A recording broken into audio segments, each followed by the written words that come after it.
So welcome to my third video. So this is part one.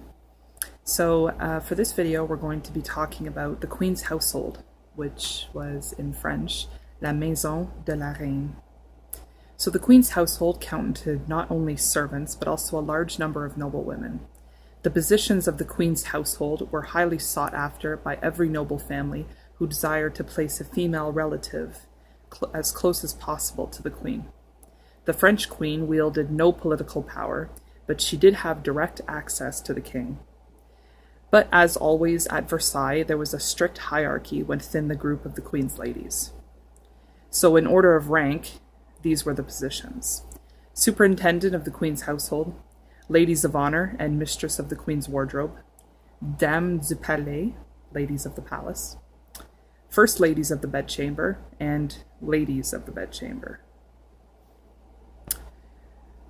So, during the reign of King Louis XIV, the numbers are as followed for how many people the Queen's household consisted of. In 1663, there was 443 people in her household. In 1674, there was 562. And in 1683, there was 609. Can you imagine having to manage that many people? The Queen's household consisted of more than just ladies who surrounded her daily.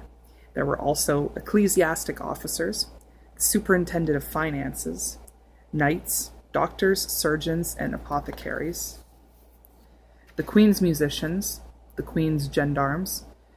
Gendarmes were soldiers in France serving in an army group acting as police with authority over citizens, the Queen's guards, the Queen's light cavalry, stable hands of the Queen, male servants and controllers, quartermasters, tire women, and valet of the wardrobe. Alright, so to end this video, or this part of the video, I am going to tell you about the woman in the service of the Queen who controlled her entire household. So basically she was like the boss of everyone in this household. So the superintendent of the Queen's household was at the very top of the positions available. She was whom every new member of the Queen's household would swear a solemn oath of servitude. The superintendent had quite extensive privileges, such as being able to nominate someone for a post within the Queen's household. She also had the final say in quarrels between servants and other members of the household, and she could dismiss anyone that she did not see fit. So you can imagine, like, if one of the king's mistresses was appointed superintendent of the Queen's household, and she didn't like the Queen, and she only wanted to surround herself with people that she could trust and that were just like her. So it would have been quite hard for the Queen. A superintendent was considered important enough to have her own rooms at Versailles, and she was the only female employee, next to the governess to the royal children, who swore an oath to the king.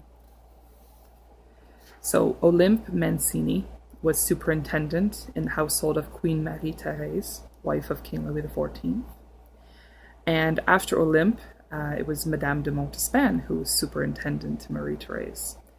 And she was made superintendent by order of King Louis XIV, because that was his maîtresse en titre, so official mistress. So Madame de Montespan was appointed superintendent of Marie-Therese's household probably around the time she became the king's mistress. She first started off as a maid of honor to the king's sister-in-law, Henrietta Anne of England, and then a lady-in-waiting to Marie-Therese. It is likely that she was appointed somewhere around 1670 and 1677. And she became the king's mistress around 1668, 1669. So, Marie-Anne de Bourbon-Conzi, Mademoiselle de Clermont, was superintendent in the household of King Louis XV's Polish queen, whose name I cannot pronounce, therefore I will not attempt to. And Marie-Louise Thérèse, Princesse de Lamballe, was superintendent of Queen Marie Antoinette's household, as well as one of her closest friends. So that's it for part 1. Stay tuned for part 2, where we will talk about the other positions in the Queen's household. Make sure to subscribe, and I hope you enjoyed.